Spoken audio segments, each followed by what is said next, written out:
السلام علیکم ورحمۃ اللہ وبرکاتہ. بسم اللہ الرحمن الرحیم. الحمد للہ والصلاة والسلام علی رسول اللہ وعلی آلہ واصحابہ اجمعین. محترم سامعین کرام، میرا موضوع ہے قرآن کی مختصر تفسیر، پارہ نمبر 22. ہم شروعات کریں گے سورہ احزاب سے. حزب کی جمع احزاب ہے. یہ ایک غزوے کا نام ہے، جنگ کا، جہاں بہت ساری جنگی ہوئی، جنگ بدر، جنگ احد. تو اسی طرح سے ایک جنگ کا نام ہے جنگ احزاب. اس کا دوسرا نام جنگ خندق بھی ہے، کیونکہ اس جنگ کے اندر خندق کھودی گئی تھی، یعنی گڑھا کھودا گیا تھا زمین میں، اس لیے اس کا نام خندق بھی ہے. یہ غزوہ ہوا تھا سن 5 ہجری میں. یہودیوں نے سازش کر کے تمام مشرکوں اور کافروں کو آپس میں ملا لیا تھا. سب کے سب سارے کافر ایک ساتھ ہو گئے اور مسلمان اکیلے پڑ گئے. تو سارے کافر آ کر کے مدینے کو گھیر لیا اور چاہتے تھے کہ سارے مسلمانوں کو ختم کر دیں گے، ان کا نام و نشان مٹا دیں گے. اب مسلمان کم ہیں، مسلمان اکیلے ہیں، سارے کافر ایک ساتھ جمع ہو گئے، مل گئے سب کے سب، ان کی تعداد بہت زیادہ ہو گئی. تو اب کیسے لڑا جائے، کیا کریں، کیا تدبیر ہو؟ تو ایک صحابی تھے سلمان فارسی رضی اللہ تعالی عنہ. انہوں نے مشورہ دیا رسول اللہ صلی اللہ علیہ وسلم کو کہ ایسا کر دے کہ ہم خندق کھودتے، گڑھا کھودتے ہیں مدینے کے کنارے، بڑا سا گڑھا، تاکہ دشمن جو باہر سے اندر آنا چاہ رہا ہے وہ اندر مدینے کے اندر نہ آنے پائے. تو یہ مشورہ پسند آیا، تو گڑھا کھودا گیا مدینے کے کنارے تاکہ دشمن باہر سے اندر انٹری لینے نہ پائے. تو بڑا سا گڑھا کھودا گیا. مشین نہیں تھی، بلڈوزر تو آج ہے نا، کچھ نہیں تھی، تو ہاتھ سے ہی کھودنا تھا. تو تمام صحابہ کرام مل گئے اور گڑھا کھودنے لگے اپنے ہاتھوں سے. خود رسول اللہ صلی اللہ علیہ وسلم بھی اپنے ہاتھوں سے گڑھا کھودتے تھے اور کئی دن تک گڑھا کھودتے رہے صحابہ کرام اور رسول اللہ صلی اللہ علیہ وسلم، یہاں تک کہ کھانے پینے کی ساری چیزیں ختم ہو گئی، کچھ نہیں تھا کھانے کو. صحابہ کرام نے اپنے پیٹوں پر پتھر باندھ لیا، بھوک کی وجہ سے پیٹ اندر چلا گیا، کھانے کو کچھ نہیں، پینے کو کچھ نہیں، پریشان حال ہے. خندق کھود رہے ہیں، سامنے دشمن ہے، دشمن کا حملہ، ہر طرف سے ڈر، خوف، پریشانی کا عالم، پتہ نہیں کب گھس جائے مدینے کے اندر، سب کو ختم کر دے، مار دے، پریشان ہے. خود رسول اللہ صلی اللہ علیہ وسلم کے پاس بھی کھانے کو کچھ بھی نہیں ہے، آپ کا پیٹ بھی بالکل خالی ہو گیا. آپ صلی اللہ علیہ وسلم نے بھی پیٹ پر پتھر باندھ لیے. رسول اللہ صلی اللہ علیہ وسلم پیٹ پر پتھر باندھے ہوئے، کھانے کو کچھ نہیں ہے. صحابہ کرام بھی پیٹ پر پتھر باندھے ہوئے، کھانے کو کچھ بھی نہیں ہے، سامنے دشمن بھی ہے، جان کا بھی خطرہ ہے. وہ کیفیت، وہ خوف کا عالم بن گیا تھا. لیکن اللہ عز و جل نے کس طرح مدد فرمائی، دیکھیے کہ اللہ تعالیٰ نے آندھی بھیج دی، تیز و تند ہوا، آندھی، طوفان، اور دشمن جو خیمہ لگائے ہوئے تھے، تمبو گاڑے ہوئے تھے لڑنے کے لیے، اللہ نے سب کو اکھاڑ دیا ہوا کے ذریعے. اس کی دیگیں اکھڑ گئی، پلٹ گئی، اس کے تمبو اکھڑ گئے، ادھر ادھر تتر بتر ہو کر کے رہ گئے. اور پھر اللہ نے فرشتوں کو بھی بھیجا اور اس طرح سے دشمن بھاگ گئے. تو مسلمان جیت گئے بغیر لڑے ہوئے، لڑنے کی بھی ضرورت نہیں پڑی، نوبت نہیں آئی. اللہ تعالیٰ نے خصوصی اپنی مدد سے ایسے ہی جتا دیا. اللہ اکبر. تو کہتے ہیں نا کہ انسان کا بھروسہ اللہ پر اگر ہو تو اللہ کی مدد ایسے آتی ہے کہ انسان سوچ بھی نہیں سکتا، پر انسان کا کم کوشش کرنا ضرور ہے. تو دیکھیے رسول اللہ صلی اللہ علیہ وسلم سب نے کوشش کی، گڑھا کھودا، اتنی محنت اٹھائی، تکلیف اٹھائی. تو ہمیں نہیں پتا کہ اللہ کی مدد کب آئے گی، کیسے آئے گی، کس صورت میں آئے گی. اس لیے اللہ نے کہیں بھی نہیں کہا ہے، اور رسول اللہ نے صلی اللہ علیہ وسلم کہیں نہیں کہا کہ انسان ہاتھ پاس بیٹھے رہے اور توکل کر لے، بھروسہ. ایسا نہیں، ہاتھ پر مارنا ہے، محنت کرنا ہے، کوشش کرنی ہے، روزی روٹی کمانے کے لیے، پیسے کے لیے، علم حاصل کرنے کے لیے، قرآن حدیث کو سیکھنے، ہر چیز کے لیے محنت کرنی ہے. اس کے بعد اللہ بھروسہ تو ہے ہی، لیکن محنت ضروری ہے، پھر اللہ اس محنت میں برکت دیتا ہے. اب اس آیت کی جو شروعات ہوتی ہے وہ اس طرح سے دیکھیے، اس صورت کی شروعات، یا ایھا النبی اتق اللہ ولا تطع الکافرین والمنافقین ان اللہ کان علیما حکیما، کہ اے نبی اللہ تعالیٰ سے ڈرتے رہنا اور کافروں اور منافقوں کی باتوں میں نہ آ جانا. اللہ تعالیٰ بڑے علم والا اور بڑی حکمت والا ہے. تو تقوی کی بات بہت آتی ہے قرآن کے اندر. کیا مطلب ہے تقوی؟ تو تقوی کی جو ڈیفینیشن ہے، تعریف سب سے اچھی یہ ہے کہ تقوی کا مطلب ہوتا ہے اللہ کی اطاعت، اللہ کی دی ہوئی روشنی کے مطابق کرنا، اور اللہ سے ثواب کی امید رکھنا، اور نافرمانی سے بچتے رہنا اللہ کی دی ہوئی روشنی کے مطابق، اور اللہ کے عذاب سے ڈرتے رہنا. اس کو کہتے ہیں تقوی. سمجھ گئے؟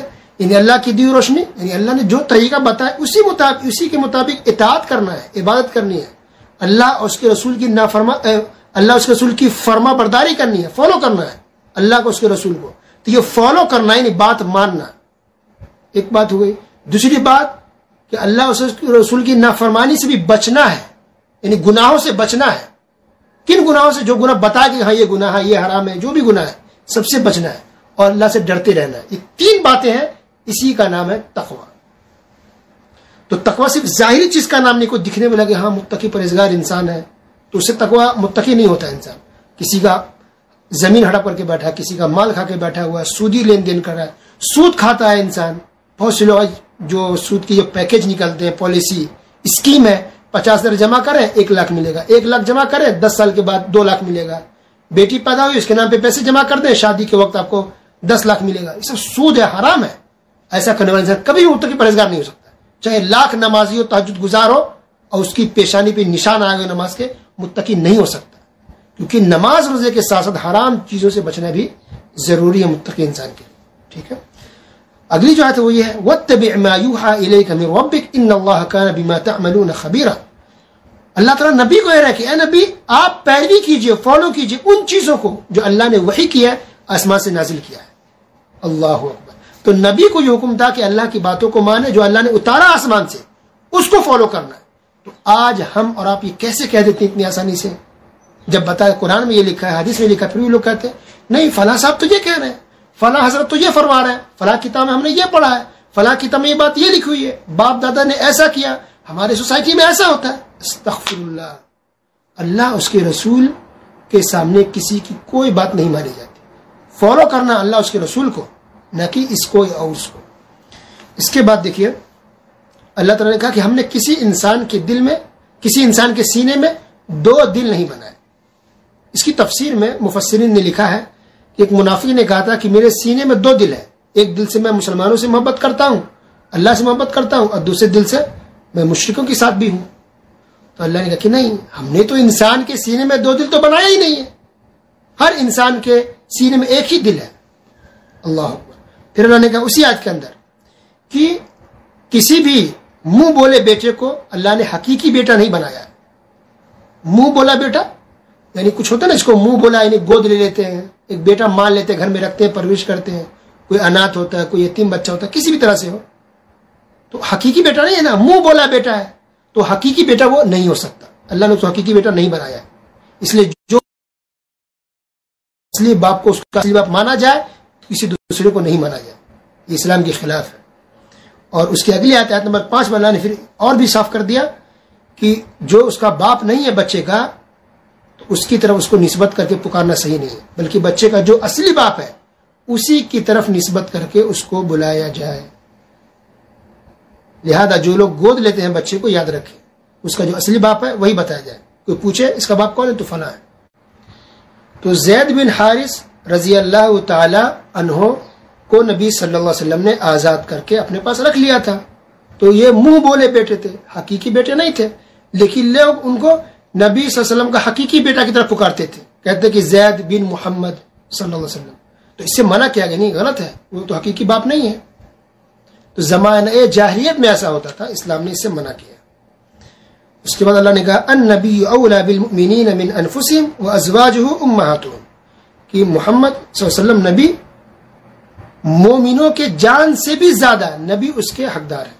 یعنی ہمارے اوپر جتنا ہمارا حق ہے نا، اس سے زیادہ ہمارے نبی کا حق ہے ہمارے اوپر. اللہ اکبر. ہم سے زیادہ حق ہم پر ہمارے نبی صلی اللہ علیہ وسلم کا ہے. وازواجہ امہاتہم، اور نبی صلی اللہ علیہ وسلم کی بیویاں مسلمانوں کی ماں ہے. اس لیے کہتے ہیں نا ام المومنین عائشہ رضی اللہ تعالیٰ عنہ نے یہ کہا.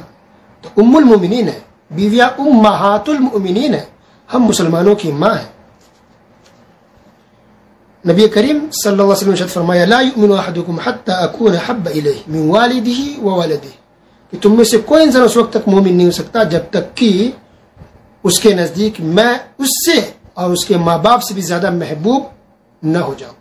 یعنی ہمارے دلوں میں ہمارے ماں باپ سے بھی زیادہ بلکہ خود ہم سے بھی زیادہ محبت کس سے ہونی چاہیے؟ محمد رسول اللہ صلی اللہ علیہ وسلم سے ہونی چاہیے. تب جا کر کے ہم حقیقی مومن اور مسلمان ہو سکتے ہیں. اب ان باتوں کا اندازہ کب ہوتا ہے کہ ہمارے دل میں واقعی کتنی محبت ہے؟ ہمارے اعمال سے, ہمارے کام سے, ہماری سوچ سے, ہمارے اعمال سے ہم کتنا کرتے ہیں, کتنا فالو کرتے ہیں نبی کو. آج انسان اپنی چیز کو لے کر کے, اپنی تکلیف کو لے کے انسان آگ بگولا ہو جاتا ہے. ٹھیک ہے, رسول کی نافرمانی ہو رہی ہے, اللہ کی نافرمانی کو رسول کے خلاف بول رہا ہے, اس کو کچھ نہیں ہوتا, کوئی فرق نہیں پڑتا ہے, بولتا جانے دو, استغفر اللہ, گویا کہ ایمان ہمارا کمزور ہے. دوسری حدیث میں لا یؤمن احدکم حتی یکون ہواہ تبعا لما جئت بہ, تم میں سے کوئی اس وقت تک مومن نہیں ہو سکتا جب تک کہ وہ اپنی خواہش میری لائی ہوئی شریعت کے مطابق نہ کرتے. ہمارے دل میں کیا چلتا ہے, ہماری کیا خواہش ہے, ہماری پسند ناپسند کیا ہے, وہ نہیں. وہ ساری چیزیں نبی کی پسند ناپسند اور نبی کی شریعت اور نبی کے حکام کے مطابق ہونی چاہیے, تب جا کر کے ہم مومن ہو سکتے. اس کو اللہ نے کہا اولو العزم رسول کے بارے میں. اولو العزم رسول 5 ہے, نوح علیہ السلام, ابراہیم علیہ السلام, موسیٰ علیہ السلام, عیسیٰ علیہ السلام اور محمد رسول اللہ صلی اللہ علیہ وسلم. یعنی تمام رسولوں میں سب سے ٹاپ پر یہ 5 رسول ہیں. اور پھر ان 5 میں بھی سب سے ٹاپ پر کون ہے؟ ہمارے آخر رسول محمد صلی اللہ علیہ وسلم. اب دیکھیے آیت نمبر 9 سے آیت نمبر 9 سے آیت نمبر 27 تک غزوہ احزاب کا ذکر ہے, یعنی جنگ احزاب کا, جس کو جنگ خندق بھی کہتے ہیں. تو بہت پریشانی کا عالم ہو گیا تھا, مسلمان بہت زیادہ ڈر گئے تھے, خوف میں آ گئے تھے, سارے کافر مل گئے تھے. اسی لیے هنالک ابتلی المؤمنون وزلزلوا زلزالا شدیدا, مسلمانوں کو پوری طرح جھنجھوڑ دیا گیا تھا. اللہ اکبر.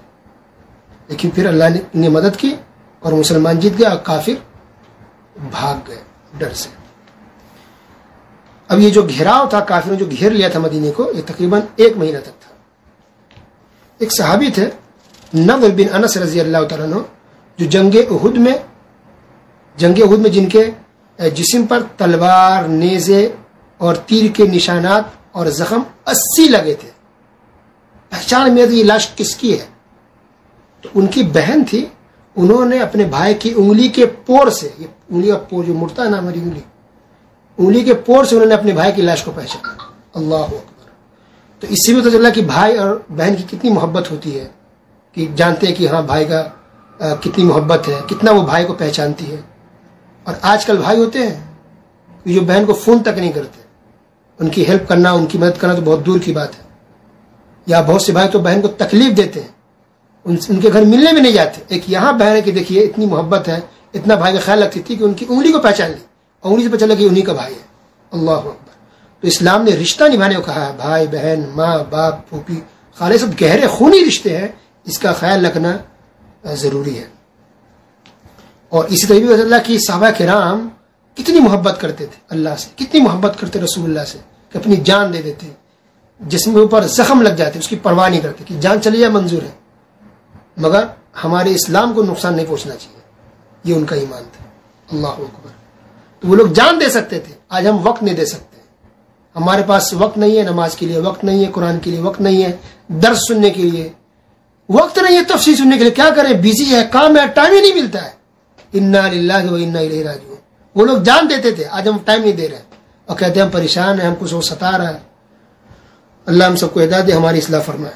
اور بھی بہت ساری اہم باتیں اللہ تعالیٰ نے اس صورت کے اندر ذکر کی ہے.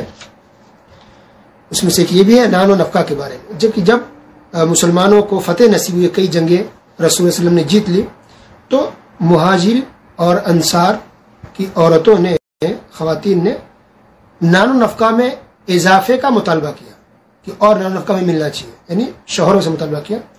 تو ان لوگوں کو دیکھ کے نبی صلی اللہ علیہ وسلم کی بیویوں نے بھی کہا کہ ہمیں بھی نان و نفقہ اور چاہیے, بڑھایا جائے, یہ ڈیمانڈ کیا.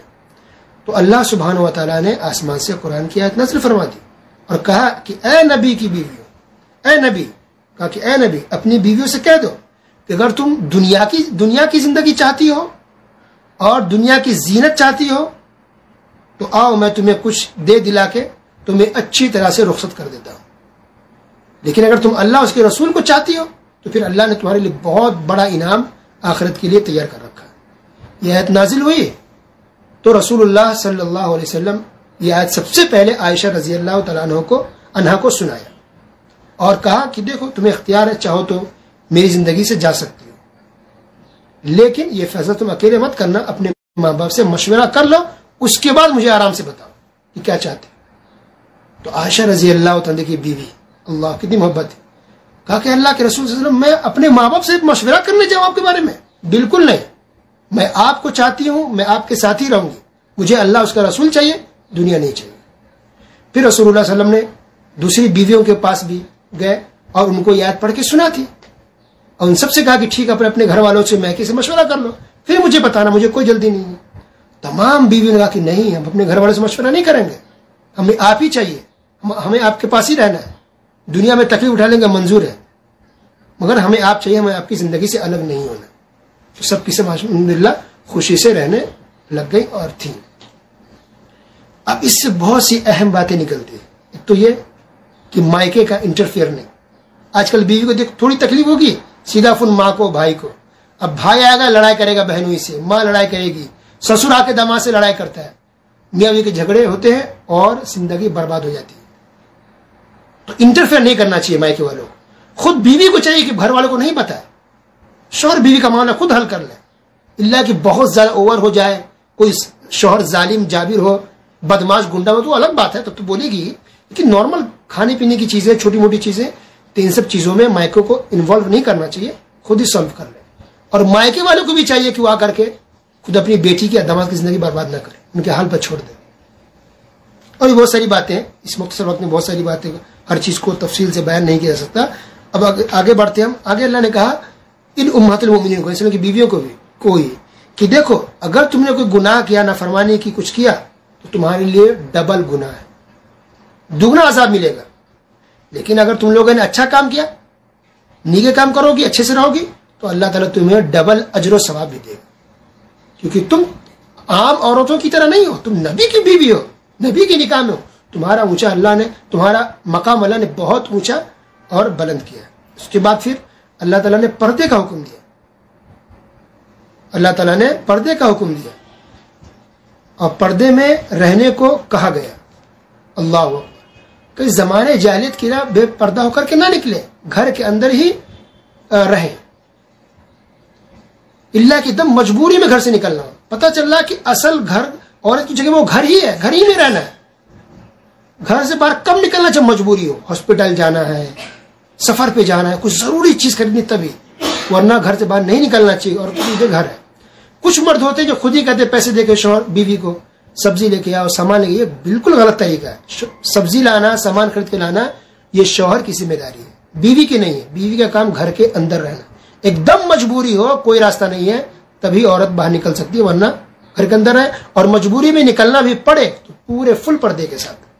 تو پردے کا حکم دیکھیے اللہ اکبر، کئی جگہ قرآن کے اندر دیا گیا۔ پردہ گویا کہ اٹوٹ حصہ ہے اسلام کا۔ نماز روزہ ضروری ہے، اسی طرح عورتوں کو پردہ کرنا بھی ضروری ہے، ورنہ بے پردہ کرنے والی عورتوں کا انجام بہت خطرناک ہوگا قیامت کے دن۔ جیسا کہ ایک حدیث کے اندر ہے، اللہ کے رسول صلی اللہ علیہ وسلم نے کہا کہ جو بے پردہ رہتی ہے اور خراب قسم کے کپڑے، باریک چھوٹے کپڑے پہنتی ہے، ایسی عورت تو جنت میں جانا دور کی بات ہے، جنت کی خوشبو تک نہیں ملے گی۔ یہ حدیث صحیح مسلم کے اندر ہے اور حدیث صحیح ہے۔ اس کے بعد اللہ تعالیٰ نے اہل بیت کا ذکر کیا ہے، ٹھیک ہے، اور اس کے بعد اہل بیت میں کون آتے ہیں؟ نبی صلی اللہ علیہ وسلم کی بیوی، ان کے بچے، نواسے، داماد، چچا کے بچے، ان کو ہی اہل بیت یا اہل بیت کہا جاتا ہے۔ شیعہ دیکھیے اہل بیت کا نام تو لیتے ہیں اہل بیت، لیکن خود ان کے طریقے پر نہیں چلتے، سب سے زیادہ شرک بدعت یہی لوگ کرتے ہیں۔ تو کبھی بھی انسان کو دھوکے، نعرے بازی اور پوسٹر اور بینر پہ نہیں جانا چاہیے۔ دیکھیے حقیقت میں انسان کیا کر رہا ہے۔ جیسے درگاہ مزار والے رات دن بزرگوں کا نام لیتے ہیں، لیکن بزرگوں کے طریقے پر چلتے نہیں، بدعت اور شرک میں ڈوبے ہوئے۔ اللہ سب کو ہدایت دے، اللہ سب کی اصلاح فرمائے۔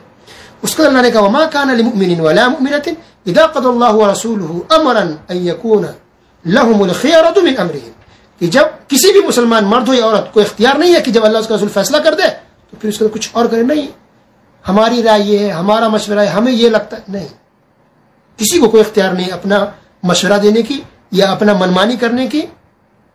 شریعت کے سارے مسئلے بالکل پرفیکٹ ہیں، کریکٹ ہے، سر آنکھوں پر بہت اچھے ہیں، اس سے اچھا مسئلہ ہو ہی نہیں سکتا، یہ ہمارا ایمان اور ہمارا طریقہ ہونا چاہیے۔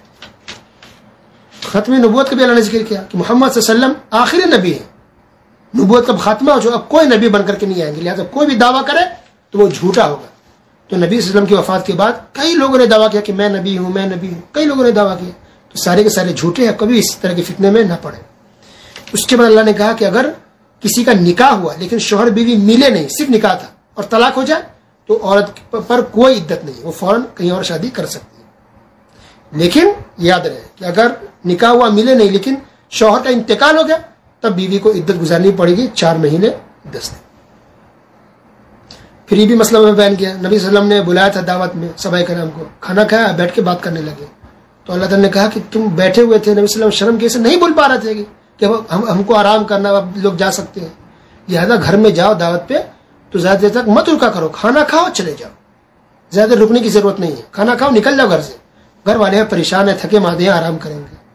اللہ کہ اگر اب یہ تفسیر الگ سے بتایا جا رہا ہے کہ جیسے اگر آپ کے خاص رشتہ دار ہے، پھوپھی ہے، خالہ ہے، وہ جیسے آپ کو بیٹھا لے بات کرے تو الگ بات ہے، ویسے نارمل جو دعوت دی جاتی ہے تو کھا کر کے انسان کو فوراً گھر سے نکل جانا چاہیے، یہ اسلامی طریقہ ہے۔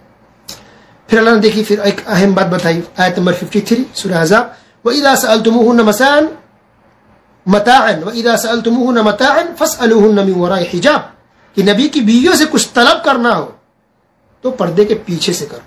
اللہ اکبر۔ اب لوگ کہتے ہیں کہ نہیں کوئی بات نہیں ہے، ہمارا دل صاف ہے، ہماری نیت بری نہیں ہے، ہم سامنے محرم گہرم کیا مشکل ہے؟ کیا آپ کتنا بھی آپ کا دل صاف ہے، کیا نبی صلی اللہ علیہ وسلم کی بیویوں سے بھی دل آپ کا صاف ہے؟ کیا ان سے زیادہ آپ نیک ہے؟ کیا آپ کی نیت ان سے اچھی ہے؟ نہیں۔ آج کے مرد کیا صحابہ کرام سے نیک ہے، اچھے ہیں؟ کیا آج کے مردوں کا دل صحابہ کرام کے دل سے بھی اچھا ہے؟ نہیں۔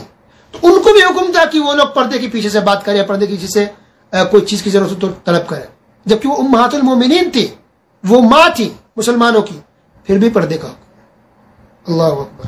اس پر اللہ تعالیٰ نے درود شریف پڑھنے کا حکم دیا، درود نبی صلی اللہ علیہ وسلم، اللہم صلی علی محمد وعلی آل محمد کما صلیت علی، جو پڑھتے ہیں وہ، اس کا شارٹ کٹ جو مختصر الفاظ ہے وہ یہ ہے صلی اللہ علیہ وسلم۔ اس کی بہت ہی زیادہ فضیلت حدیث کے اندر ہے، ہمیشہ پڑھنی چاہیے، 24 گھنٹے جب چاہے پڑھ سکتے ہیں۔